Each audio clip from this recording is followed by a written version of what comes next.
Hello viewers, எல்லாம் எப்படி இருக்கிறீங்க? நல்லா இருக்கிறீங்களா? வீடியோக்குள்ளே போகலாமா? இன்றைக்கி நம்ம பொட்டுக்கடலை குழம்பு எப்படி வைக்கிறதுன்னு பார்க்கலாம். இது வந்து இட்லி, தோசை, பூரிக்கெலாம் ரொம்ப நல்லாயிருக்கும். இந்த குழம்பு செஞ்சு பாருங்கள்.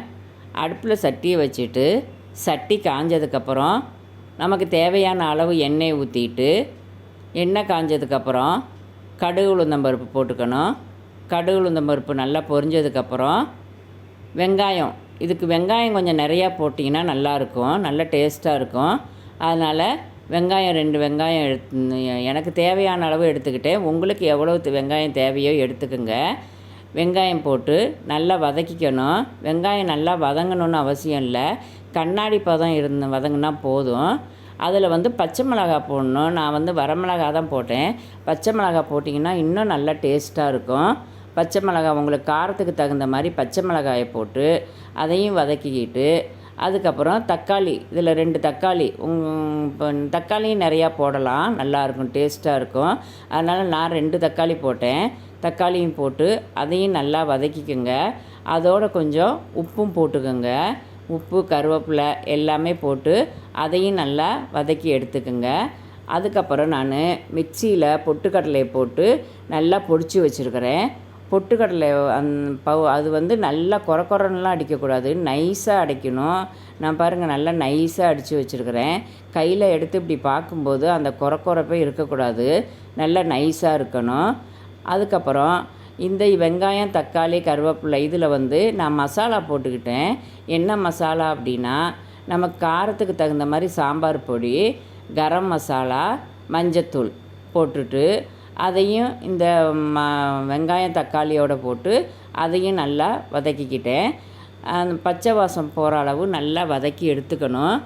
இந்த குழம்பு இட்லி, தோசை, பூரி எல்லாத்துக்குமே நல்ல டேஸ்ட்டாக இருக்கும். இட்லிக்கெலாம் ரொம்ப நல்லாயிருக்கும்.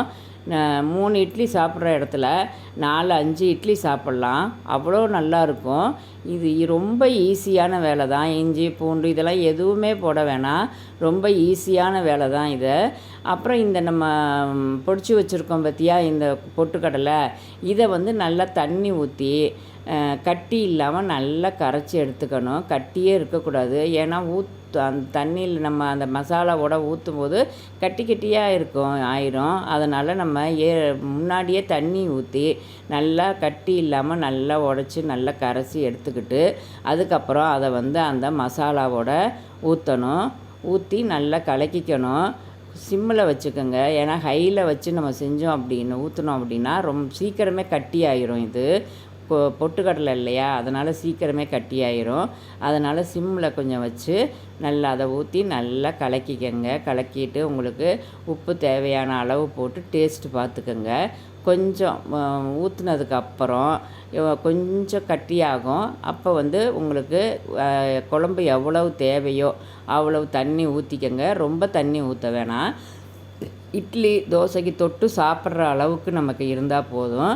அதனால் தண்ணி உங்களுக்கு எவ்வளவு தேவையோ அவ்வளோ ஊற்றி நல்லா கலக்கிட்டு, சும்மா ரொம்ப கொதிக்கக்கூடாது இது, ஏன்னா ரொம்ப கட்டியாயிரும். ரொம்ப கொதிஞ்சுது அப்படின்னா நல்லா கட்டியாயிரும். அதனால் இது ரொம்ப சும்மா ஒரு கொதி வந்தால் போதும்.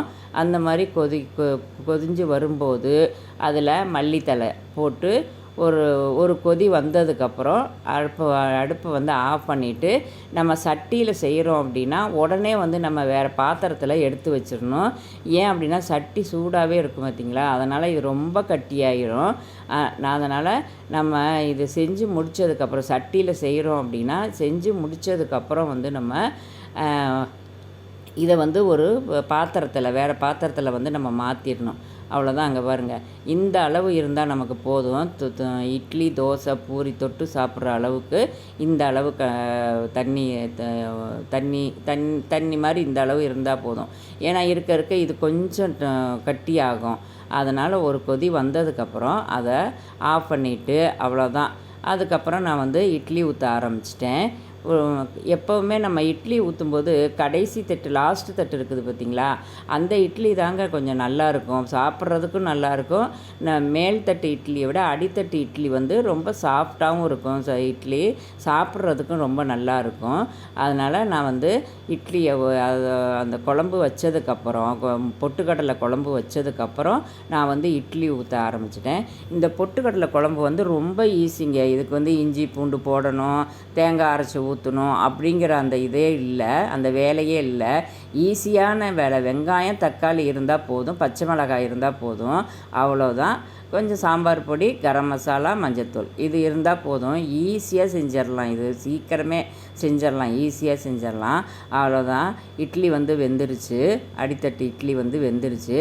நம்ம இட்லி மூடியை எடுத்துட்டு அது மேலே கொஞ்சம் தண்ணி தெளிச்சிட்டு அதுக்கப்புறம் அந்த தட்டை எடுத்து கவுத்துட்டு நம்ம அந்த இட்லியிலேருந்து துணியை எடுக்கும் போதும் கொஞ்சம் தண்ணி தெளிச்சிங்க அப்படின்னா அந்த இட்லி வந்து அந்த துணியில் ஒட்டாமல் வந்துடும். நம்ம தண்ணி தெளிக்காமல் அப்படியே எடுத்தோம் அப்படின்னா இட்லி வந்து நிறையா அந்த துணியில் வந்து ஒட்டிக்கும். அதனால் நம்ம துணியை எடுக்கும்போது மேலே கொஞ்சம் தண்ணி தெளிச்சுக்கிட்டோம் அப்படின்னா ரொம்ப இட்லி வந்து அந்த துணியில் வந்து ஒட்டாமல் வரும். அவ்வளோதாங்க. இட்லி வந்து ஊற்றிட்டேன். இப்போ அந்த குழம்ப ஊற்றி சாப்பிட்டோம் அப்படின்னா ரொம்ப நல்லாயிருக்கும். நம்ம 4 இட்லி சாப்பிட்ற இடத்துல 5 6 இட்லி சாப்பிட்லாம். இட்லி எவ்வளோ மெதுவாக இருக்குது பாருங்கள், சாஃப்டாக நல்லா மெதுவாக இருக்குது.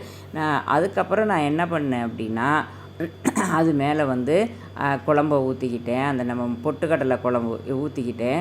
ஊற்றி அதில் சாப்பிட்டேன் பாரு, அவ்வளோ டேஸ்ட்டாக இருந்துச்சு. 3 இட்லி சாப்பிட்ற இடத்துல நான் 5 இட்லி சாப்பிட்டேன். அவ்வளோ டேஸ்ட்டாக இருந்துச்சு இந்த குழம்பு. ரொம்ப ஈஸியான குழம்பு, சீக்கிரமே வச்சிடலாம். யாராவது கெஸ்ட்டு வர்றாங்க அப்படின்னா சீக்கிரமே இந்த குழம்பு வந்து வச்சிடலாம். தேங்காய்லாம் அரைச்சி ஊற்றணும் அப்படிங்கிறதே இல்லை.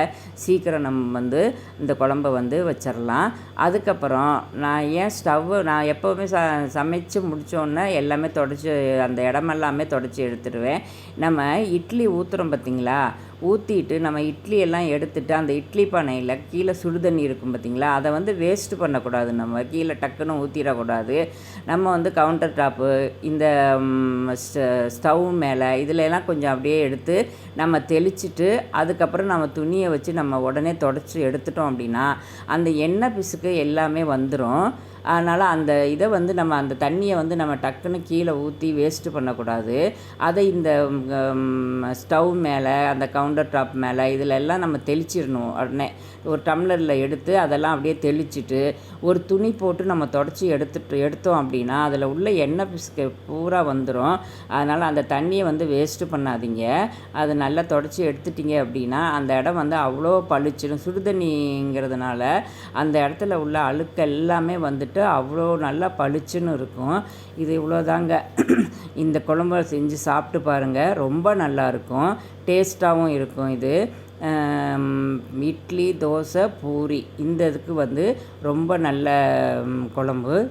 செஞ்சு சாப்பிட்டு பாருங்கள்.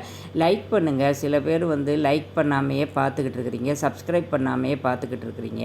அதனால் இந்த வீடியோ பிடிச்சிருக்கும். கண்டிப்பாக உங்களுக்கு இந்த வீடியோ பிடிச்சிருந்தா லைக் பண்ணுங்கள், ஷேர் பண்ணுங்கள், சப்ஸ்கிரைப் பண்ணுங்கள். தேங்க்யூ.